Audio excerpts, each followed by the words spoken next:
A developing situation in Egypt, a frightening escalation, an anger, really, that is percolating in corners of Egypt after the ouster of the former president, Mohamed Morsi. The demands for his return are no longer limited to street protests. We're getting word that they are targeting Christians in a string of increasingly violent scapegoat attacks, blaming them for the overthrow of Morsi. So far, there are reports of 4 Christians slaughtered with knives and machetes in the streets. An abducted Christian merchant was later found decapitated. A Coptic Christian priest was shot and killed in broad daylight in an outdoor market. And Islamists are painting black X's on the windows of Christian shops to mark them for arson.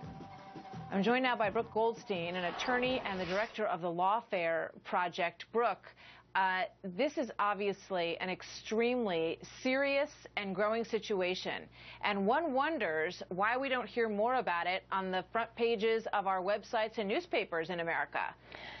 You know, that's a very good point. The mainstream media and human rights groups have basically turned a blind eye to the systemic and brutal persecution of Christians, not just in Egypt, but throughout the Muslim world. There is a detrimental, chilling effect now in our media because we're afraid of being called Islamophobic. But the truth is that this was the fate. You know, the Morsi supporters are now using this as an excuse, their latest excuse to target Christians.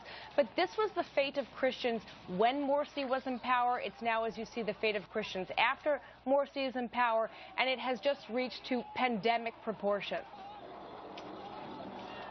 You know, you look at this piece that was on the New York Times website, and the headline was "Christians Targeted for Retribution in Egypt."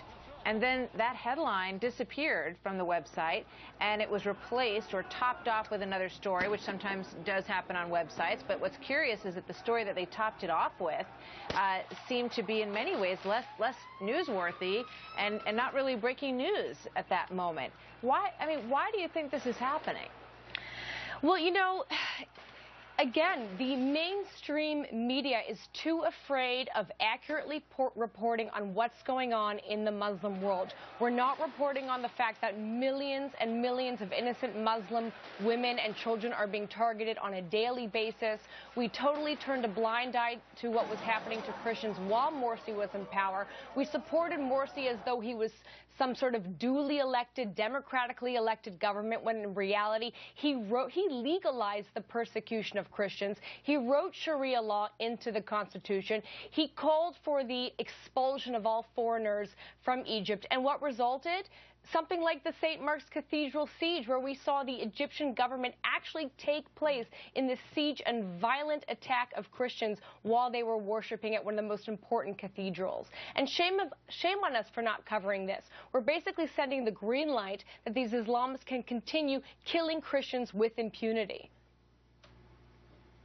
You know, I mean, it's a fear of, you know, sort of being fair and even-handed in a way that really undercuts what the country, or the United States of America, stands for, which is freedom, of religious freedom, not only at home, but also around the world. And it raises questions about why we haven't heard more about it from the president. I know there was a State Department question that prompted an answer from the State Department in which they said, you know, absolutely, we condemn the killing of Christians, which is what you would expect, but shouldn't we expect a little bit more from the government in terms of speaking out on this? Well, don't forget, the Obama administration, remember what Obama said when he delivered his infamous speech in Cairo. The future does not belong to those who defame the Prophet of Islam. This from a United States president who was sworn to uphold the Constitution, the First Amendment of which protects the criticism of both religion and government. It has been the credo of this government not to criticize anyone who is engaged in persecution of those who are deemed to be blasphemous of Islam. Islam or those who are deemed to be apostates. We saw, for example, this administration engage in the criticism of an individual who produced a so-called anti-Islam YouTube film exercising his First Amendment rights. We heard the entire world, in uproar because one pastor threatened to burn the Quran. But where are human rights groups when it comes to the lives of innocent Christians? And don't forget, Christian children are the #1 victims of these attacks. It is estimated that just under 50% of all of those Christians who are targeted in Nigeria, in Somalia, in Sudan, in Iran, are around the age of 6, who are being targeted not just with violence, but they're also being kidnapped for ransom. It's a shame that we're not covering this. It's a story that needs to be told, and we're going to do it here, and we're going to do it whenever it is a headline that needs to be brought to the attention of the world. Brooke, thank you very much. Thank you to have you with us for bringing today. this issue the attention it deserves. Yeah, it's a troubling story. Thank you very much, Brooke. We'll see you.